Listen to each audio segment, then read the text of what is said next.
Bonjour et bienvenue à Donneur de sens, un balado original d'Emma Québec.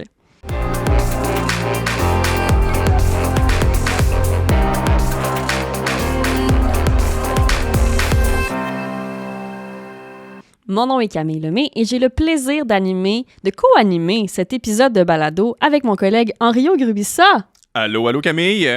Bien content de cet épisode parce que aujourd'hui, on va parler, on connaît Emma Québec pour les dons de sang, les dons de plasma au cours d'une vie qu'on peut faire, mais aujourd'hui, on parle d'un don qui est fait vraiment au tout début de la vie, et c'est le don de sang de cordon. Avec nous pour en parler, on a Marie-Claude Chouinard. Marie-Claude, bonjour. Allô. Marie-Claude, t'es chef du laboratoire de cellules souches et lait maternel à Emma Québec, c'est ça? Oui, exactement. Donc, t'es la personne idéale pour nous aider à répondre à plusieurs questions au sujet du don de sang de cordon. Première question que les gens se posent, je crois, c'est quoi le don de sang de cordon? On n'est pas les seuls à se poser cette question-là. On est allé dans un cégep montréalais pour poser la question à des étudiants et on va aller voir ensemble quelles étaient leurs réponses. Parfait. À quoi sert le don de sang de cordon? Je sais pas, j'ai jamais entendu ça en fait. Pour des tissus manquants, suite à une blessure, quelque chose. Je sais pas vraiment. Un don de sang de cordon? Peut-être, honnêtement, j'ai aucune idée. Pour les bébés qui sont encore dans la mère, qui sont pas encore nés, là. C'est le seul sang que les bébés peuvent peut-être recevoir. Peut-être qu'il y a du sang qui a certaines enzymes ou certaines choses qui sont nécessaires aux enfants, puis ça pourrait leur permettre de les avoir s'ils n'ont pas déjà. Peut-être pour un truc de système immunitaire ou un peu comme les dons de moelle, genre partie spécifique que la personne ne produit pas d'elle-même. Donc on a besoin d'un autre corps, un donneur pour qu'elle en ait. J'aurais pas dit mieux. Wow, c'est impressionnant. Ils sont bons quand même. Très On bon. a eu toutes sortes de pistes de réponses différentes. J'ai l'impression qu'il y en a certaines qui se rapprochaient de la vraie réponse. Marc-Claude, pour répondre à la question franchement, en quoi ça consiste un don de sang de cordon? Oui, le sang de cordon, effectivement, il y en avait qui avaient une bonne piste, là. J'ai bien aimé ça, voir ça. Le sang de cordon, c'est le cordon ombilical, hein? Donc, il y en a qui étaient dans le thème, là, des enfants, des bébés. C'est à la naissance de l'enfant. Le placenta est relié à l'enfant avec le cordon ombilical et ce cordon-là est riche en sang. Et ce sang-là, il est plein de cellules souches hématopoïétiques. C'est les cellules souches qui nous intéressent à Emma Québec. Qu'est-ce qu'elles ont de spécial, ces cellules souches-là? Exactement. Même question, face de gars qui comprend pas. Vas-y, Marie-Claude, explique-nous ça. Encore, il y a plein de types de cellules souches. Il n'y a pas juste des cellules souches qui servent à produire des cellules du sang. Ceux qui vont servir à produire des cellules du sang, on les appelle des cellules souches hématopoïétiques. Donc, on en a là, dans notre corps, même en tant qu'adulte, mais pas dans notre circulation périphérique. Ces cellules souches-là sont dans la moelle osseuse principalement. Ou quand on donne naissance à un enfant, il y en a beaucoup dans le sang de cordon. Donc, c'est un peu les super cellules souches, des cellules souches miracles qui sont en grande quantité dans ce cordon ombilical-là. Exact. Donc là, on va retirer, les extraire pour aller les conserver à Emma Québec. Tout à fait. Oui, on fait une petite transformation à Emma Québec. Là. On ne les congèle pas directement comme ils sont prélevés. Mais effectivement, donc le sang de cordon, il est prélevé à l'hôpital parce qu'il doit être prélevé immédiatement suivant l'accouchement. Dans les minutes là, qui suivent l'expulsion du bébé.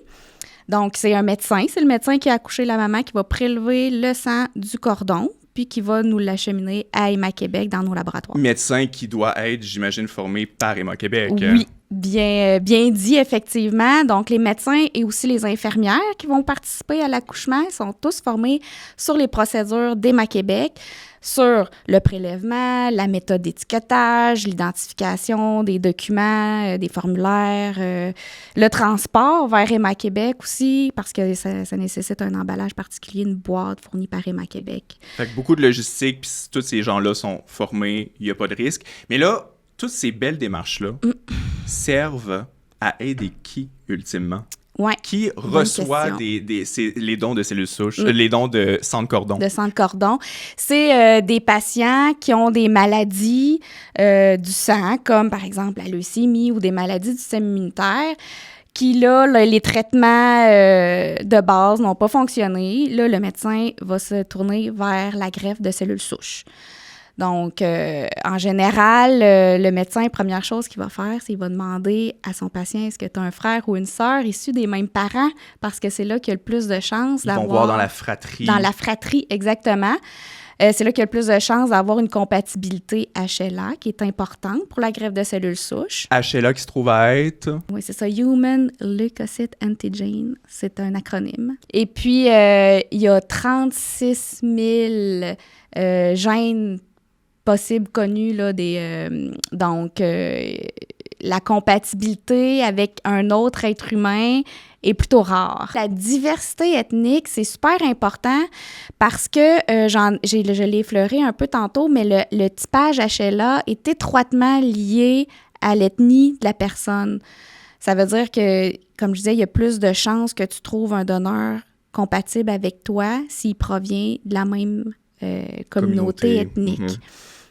Donc, puis on le sait, au Québec, il y a beaucoup de diversité ethnique, particulièrement à Montréal. On est allé cibler aussi des centres où on le sait qu'il y a une grande diversité ethnique, donc un grand potentiel de donneuses intéressantes pour la banque publique. Si, par exemple, moi, j'entends tout ça puis je me dis « Wow, éventuellement, si j'ai des enfants, j'aimerais ça pouvoir faire un don de sang de cordon. » Comment est-ce qu'on fait? C'est quoi les premières étapes? T'sais, si je veux faire un don de sang de cordon, comment est-ce que je m'y prends? C'est une bonne question. Premièrement, il faut être en bonne santé. Il faut accoucher dans un de nos centres hospitaliers partenaires. Il y en a 6, tous dans la région montréalaise et à Laval. Il faut s'inscrire avant sa 36e semaine de grossesse. L'inscription, c'est facile à faire. C'est sur le site web d'Emma Québec, un petit questionnaire à compléter. Ensuite de ça, là, il y a les étapes là, de qualification, comme pour tous les dons à Emma Québec, un questionnaire médical, prise de sang pour vérifier qu'il n'y ait pas de maladie transmissible. Mais il y a aussi des documents qui doivent être préparés puis envoyés à l'hôpital où la maman prévoit accoucher. Puis là, une fois qu'elle a fait son questionnaire, on attend juste qu'elle accouche. Elle n'a rien d'autre de plus à faire. Elle attend elle attend d'accoucher. Elle n'a pas besoin de s'assurer d'avoir du matériel. C'est tout Emma Québec et le centre hospitalier qui s'occupe de ça. Puis une fois à l'hôpital, elle a juste à dire à son médecin, à rappeler à son médecin, je me suis inscrite à la Banque publique de sang de cordon d'Emma Québec pour être sûre que son médecin fasse le prélèvement. Puis après ça, elle s'occupe de rien encore. Le médecin, l'infirmière va faire le prélèvement, l'emballage.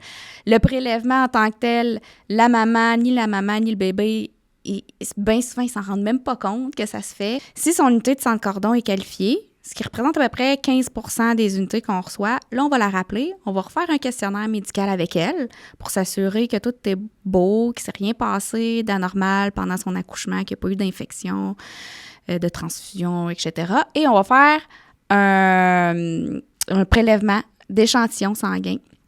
On va aller chercher quelques tubes. Ça se fait à domicile. Elle n'a même pas besoin de se déplacer. Il y a une infirmière d'Emma Québec qui va directement chez elle. Puis ça doit être fait dans les 7 jours suivant son accouchement. Donc, c'est pour ça que... C'est pour ça qu'on les donne. On offre le service à domicile. Puis on ramène les tubes à Emma Québec, on fait les analyses, puis ça finit là. La seule chose qu'on va demander à la maman, c'est que si son enfant, dans les années à suivre, développe une maladie qui pourrait avoir un impact sur la qualité des cellules qu'on a prélevées, exemple, développe une leucémie, on va lui demander de nous rappeler, c'est très important pour qu'on puisse retirer ces cellules souches de notre inventaire. Par contre, ce n'est pas le don de sang de cordon qui aura causé une maladie. Donc, pour la sécurité du bébé, pour la sécurité de la maman, il n'y a aucun impact. Ça change rien. C'est un produit qui, normalement, se retrouve dans les poubelles. Fait que, plutôt que de le jeter, ça se retrouve dans nos cuves. Ça peut servir à sauver des vies. Absolument. Et tu mentionnais que si le don est admissible, donc ce n'est pas nécessairement parce que, par exemple, une maman va faire le don, c'est prélevé que nécessairement le don va pouvoir être donné à un receveur quelque part dans le monde. Exact, oui. Donc, le premier critère, quand on reçoit le prélèvement de sang de cordon à Héma-Québec, on va vérifier son volume. Ça prend un volume minimum de 85 millilitres. Donc, déjà, en partant, la moitié des unités qu'on reçoit va être disqualifiée au volume, parce que ça, le volume... Et là, c'est pas la faute de la maman. C'est pas de la faute à maman, c'est pas de la faute du bébé, c'est de la faute à personne. C'est dans le volume Ça que varie. contient le sang, le cordon peut être plus long, plus court, plus gros, plus petit. Le deuxième critère, c'est la quantité de cellules. Donc, on a un appareil qui va aller compter les cellules dans le prélèvement. Puis ça nous prend, on a un seuil minimum. Si ça passe pas ce seuil-là, le prélèvement ne peut pas être mis en inventaire. Puis à ce moment-là, il n'est pas jeté, il y a peut-être la recherche. Exactement, c'est là où j'allais. Ça, c'est super important. Quand la maman s'inscrit, elle a une petite case qu'elle peut cocher. Ça dit, si mon unité de sang de cordon ne peut pas être mise en inventaire, je consens à donner à la recherche. J'encourage tout le monde à cocher cette petite case-là parce que c'est ce qui nous permet de faire progresser la science. Une autre question qu'on a beaucoup reçue, c'est les mamans qui prévoient accoucher bientôt puis qui font des recherches, donc qui ne trouvent pas leur centre hospitalier dans la liste des 6 partenaires.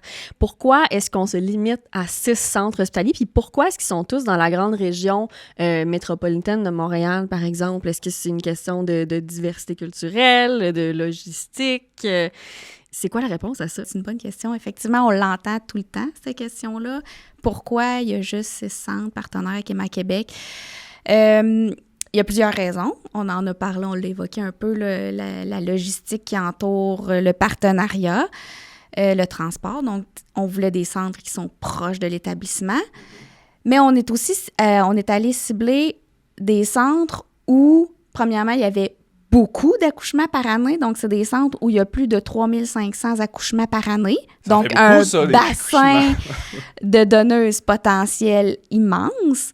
Puis ces 6 centres-là, 25% des Québécoises accouchent dans un de ces 6 centres-là au Québec. Donc, il y a quand même une femme sur 4 qui a la chance de pouvoir donner son sang de cordon à la Banque publique d'Héma-Québec. Bien, Marie-Claude Chouinard, merci beaucoup d'être venue démystifier, nous donner un cours 101. Je le rappelle, tu es chef du laboratoire de cellules souches et lait maternel à Héma-Québec. Merci pour ton temps, puis on espère que les futures mamans auront envie de se lancer dans ce type de don si c'est possible. Oui. Yes. Merci. Merci.